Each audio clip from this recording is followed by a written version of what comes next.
Hello everyone! Hello mga mahal ko. May inaantay ako visitors which is yung pinsan ko. Ayan na nga po.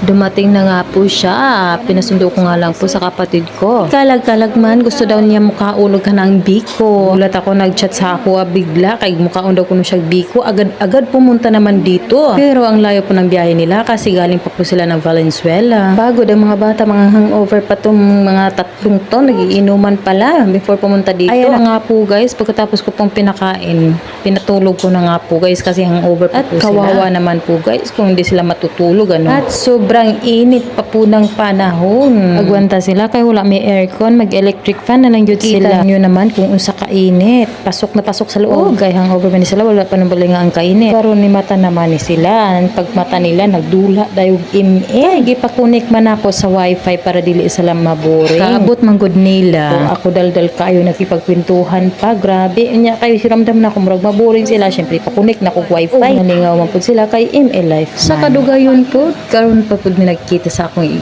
for how many years guys? Para man pud nagigsuon ani kay ang mama, akong mama igsuon man, akong papa ug yang papa igsuon man. Pare-pareha gyud og bloodline. Sabi pa nga nila masukop daw pag ganun pero wala naman. Kung mauro to guys, daghang salamat.